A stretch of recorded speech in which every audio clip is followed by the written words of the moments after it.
As long as I can remember, something has been following my father. And one day, I know it's going to catch up with him. Every night I pray to a God that I no longer believe in. Please just don't let it be tonight. I'm only 16 years old, but I've lived in so many different towns, in so many different states, that I can't even remember them all. In my life, I've grown all too accustomed to living out of boxes. Every couple of months, I make sure that all my things are organized and in their boxes, because I know that any day now my father will let me know that it's time to move on. I don't particularly like it. And I do feel a twinge of passive jealousy at other kids my age who are given the opportunity to know what it feels like to have a home. The word home is a foreign concept to me. But I never complain, because I know that my father doesn't want this life for me any more than I do. He has offered before to let me leave, and I would be lying if I said I've never considered taking him up on the offer. But I can't bring myself to do it. I'd rather us be lonely together than apart. I don't know what's chasing him. I've tried to speculate about it before, but the answers I come up with fill me with a cold, breathless terror. Some things are better off unspoken, unheard, and unthought.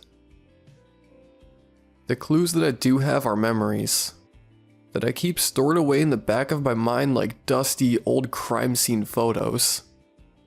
And like a crime scene photo, each snapshot is a brutal horror, too real to possibly be imagined. But right now, I am lying under my bed with my eyes closed tight, and the memories laid before me, piercing them together with bits of red string, searching desperately for the clue that will save my life. In the first snapshots, I am not yet 5 years old. I'm sitting up in my bed with my eyes held so wide open that it hurts, but not as much as the fear that is gripping my chest and squeezing tighter and tighter. Footsteps are barreling down the hallway straight for my room, and somebody is screaming my name. I think it's my father, but at this point I had never heard him scream, so I'm not sure. The footsteps reach my door without pausing, and then the door doesn't open. It explodes. My father is in the room, and he snatches me up with such ferocity that my shoulder makes a terrible snap. But I don't feel the pain. Not yet, at least. I look up at my father's face as he whisks me out the door and into the car, and see that he isn't angry. He's just as terrified as I am. In the second snapshot, I am somewhere around 5 or 6 years old. I know this because I am wearing the red cowboy hat that my father bought for me for my 5th birthday, but it has no rips or stains yet. Moving around as much as we do means that we are poor, so there's no telling what secondhand shop my father bought it from. But it means a lot to me. My father bursts through the door and tries to smile at me, but it's more of a grimace. With every step he takes toward me, he throws a backwards glance over his shoulder. He tells me to wait outside while he puts things in boxes. I'm sad to be leaving this house because it had morning glories growing outside my bedroom window. But I'm happy that this time we will be bringing things with us. I'm jolted back to reality when I hear a thunderous, splintering crash like a door being busted down. I wonder if God realized that I don't believe in him, and that's why he hasn't answered my prayer. Then I remember that sometimes God says no. In the third snapshot, it's the day before my 10th birthday. My father has been sneaking in packages all week, and I know that he has something special planned. I've watched him take things up to his bedroom, and I know that he is hiding something in his closet. I've just got home from school and he is not home, which is a rare occurrence that I take advantage of. I go up the stairs into his bedroom, and feel goosebumps immediately spread across my bare arms. As I reach for the closet door, I feel a chill that echoes through my body, and I foolishly think it's caused by guilt. I open the door to feel the coldness magnify and look into pure darkness. Even the sunlight coming in through the window keeps its distance from the inky blackness inside the closet. I try to slam the door shut, but before I can, the darkness is seeping out and staining the walls and carpet around the door. I run out of the house and sit on the sidewalk crying. My father pulls up a few minutes later with groceries. I try to explain what happened, but before I can finish, my father has already bundled me into the back seat of the car and we are driving away. We celebrate my birthday in a motel room. In the fourth snapshot, I am 13, and I'm sitting at the mall by myself. My father has errands to run, and after the last incident, I am no longer allowed to be in the house by myself. I'm holding down the power button on my phone, wondering why it won't turn on. It's probably because I've dropped it 5 times in the past month. Finally, the light flashes on, and I smile, but that smile quickly fades. There are 7 missed calls from my father. He only left 1 voicemail. Get back to the apartment, now, but don't go inside. Sit in the car and wait for me. I frantically try to call him back, but he doesn't answer. It usually takes me 10 minutes to walk from the mall to our apartment, but I run it in 5 this time. I get to the car, lungs burning and legs shaking, to see it is already filled with boxes. I climb into the passenger seat and watch my dad come out of the apartment with 1 more box. When he gets in the car, I tell him I'm sorry and he hugs me tight. As we drive away, I can see his bedroom window from the road. It's completely black. I hear a creak and recognize it as a 3rd step on the stairs. I open my eyes and realize that it's cold so I can see my breath in front of me. All I can see from under the bed is the hardwood floor of my bedroom, which the moonlight has turned an icy shade of pale blue. If I don't figure out something soon, it will all be black. In the 5th snapshot, I am 15, and I am lying awake in bed, like usual. The slightest noise, real or imagined, is enough to send me into a panic. I don't dream anymore. My sleep is never deep enough. I can feel fatigue clawing at my burning eyes, begging me to close them, but I can't because some wild and feral part of me is getting ready to bolt from my bed and through the nearest exit. The sound comes again, and this time I am sitting on the edge of my bed with my bare feet on the cold floor, before I even fully register that I heard anything. Then I remember that it's early August, and we have no air conditioning, so the floor has no reason to be this cold. I'm confused because my father should be ordering me into the car. I should be able to hear him barreling down the hallway to get me. For a split second, I wonder if he left me behind. But a quick glance out the window denies my suspicions. The car is still sitting in the driveway. I creep from my bed to the door. My legs feel old and rusty. When I look down the hallway, I see that his door is still closed, and there is no light coming from underneath it. It takes all of my willpower to fight the instinct to run, but I manage to make it to his door. I feel that same chill go up my arm that I felt when I was 9, and against my better judgment, I fling the door open. My father is lying on the bed, on his back with his arms and legs splayed like a star. His eyes are wide open, and he is staring up at the ceiling and whispering something that I cannot hear. The darkness is spreading across the floor, the walls, the ceiling, and making its way towards him. A bit of it seeps into the blankets on his bed, and I release a scream that is so large and piercing that it lights my throat on fire. My father's head snaps towards me and he springs up. He leaps off the bed, narrowly dodging the liquid darkness that is following after him, and we run out of the house together. This has been a long battle for him, and he is finally tiring from it. That is the night I realized that I am the one protecting my dad now. I can hear my father's voice calling out my name. but I'm not sure it's really him. He sounds very slow and slurred, how I imagined he would sound if he was drunk. I want to run out of my bedroom and go to him, but I know that would be no different from suicide.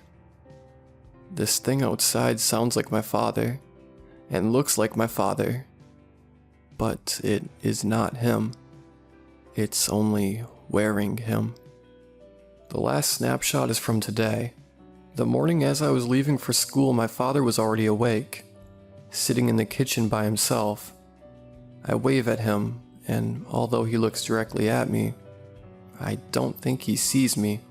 The two black eyes adorning his face are caused purely by a lack of sleep, and I think to myself that we are probably going to move again.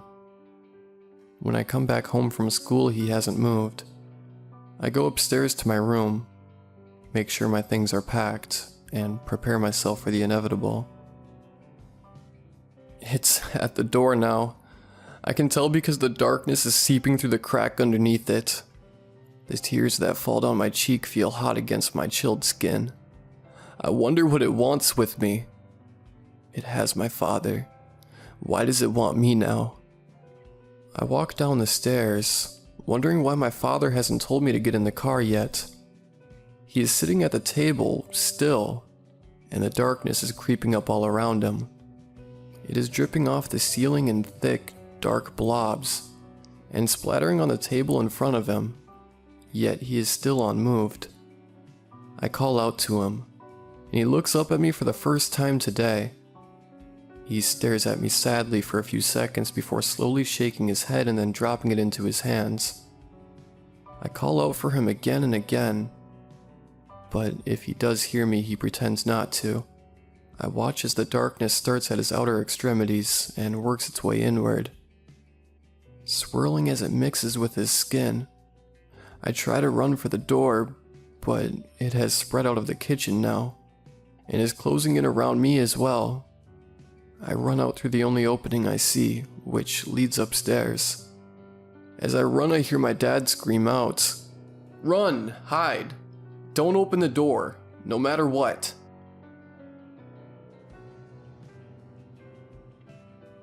It doesn't actually matter if I open the door or not, because the darkness is oozing its way into the room, staining everything it touches. I dash out from under the bed, and for a sickening moment, my brain feels like it's sloshing around inside my skull. I am positive that I'm about to faint. My vision finally focuses, and I see that the darkness is halfway across the room and headed straight for me. I open the window, and the warm summer air blasts refreshingly in my face. I glance down. It's a 2-story drop. Am I willing to do it?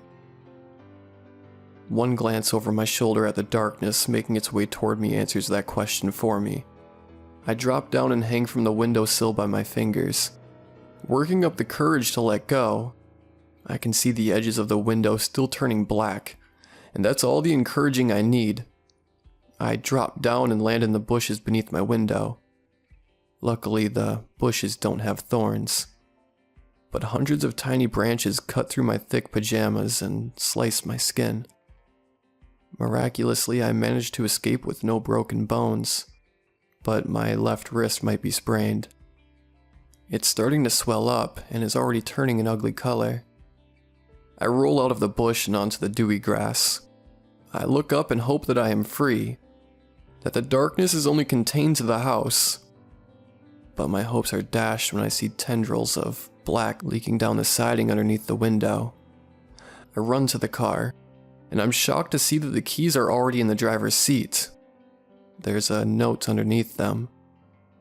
Had my father planned this? I start up the car and take off down the street, deciding that I could wait until I stopped for gas to read it.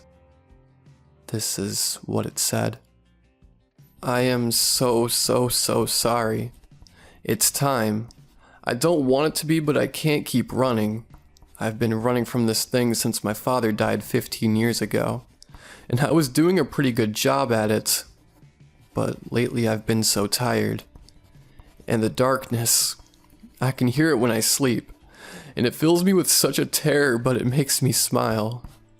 I'm scared out of my mind right now, but I'm smiling so wide my head might split in two. The day your mom became pregnant with you, my mother grew pale as a sheet. She gave me a note that my father had written, much like the one you're reading now, explaining everything. My father abandoned me when I was 10, because that was when my grandmother died. You see, this thing originally followed my grandmother, and probably one of my great-grandparents, and so on. And once it got to her, it moved on to my father. My father, rather than subject me to his childhood of moving from city to city with his mother, left us. When I read the note, it was all a joke. Some elaborate excuse for why he had abandoned his family without a single word. I think I just saw a bit of darkness out of the corner of my eye, which means I must write this quickly. I am scared of the darkness, but I am also eager to see if it fulfills its promises. When you were 1, your mother passed away, and it was a terrible shame. I took on raising you by myself, which I thought would be my hardest challenge in life. Boy, was I wrong, huh? We were poor, but happy for about 2 years. But then my father called me out of the blue. He was blubbering nonsense. At the time, I thought he was drunk, but now I think that he's making perfect sense. He was ready to give in to the darkness, and he wanted to warn me that it would be coming after me next. So get ready, kid, because now it's your turn. Tag, you're it. I can hear you up in your room moving boxes around. You know that you have to leave tonight, but you don't know yet that it's only going to be you. You'll do well, I think. You're used to this life of constant change. You know the ropes. You don't have any children, so maybe you won't be foolish enough to pass on this wonderful little family curse. I can hear my father. He's calling me to him. I'm going to live with him now. He says we're going to make up for all the time that we missed out on. So goodbye, and good luck. I drop the note to the floorboard with cold, numb fingers. Sobs rack my chest and I bury my head in my hands. My father is gone, and as a parting gift, he has left me the curse. The darkness. I peel out of the gas station and drive away much faster than I should. I feel sorry for my father, and I'm filled with grief because of his passing, but I'm also angry with him. If only he had told me, then I could have helped him. If he had let me help him, then I wouldn't be alone right now. I stop at another gas station 4 hours later for an energy drink. As I walk towards the store, I see a patch of darkness in the parking lot that is, somehow, untouched by the light that illuminates the pumps. The longer I stare at it, the more mesmerizing it becomes. And then I hear my father's voice, slow and slurred. Come in here with me. We can be together forever. I'm not dead. I'm alive. I promise. Just come into the darkness and we can be together again. I get into my car and drive away quickly, leaving marks on the road outside of the gas station. I don't stop again until morning, when there is more distance between me and the personified darkness that now follows me. My father gave up, but I am stronger than him. I've been coexisting with his curse for a long time, and it will be a long time before it gets the best of me.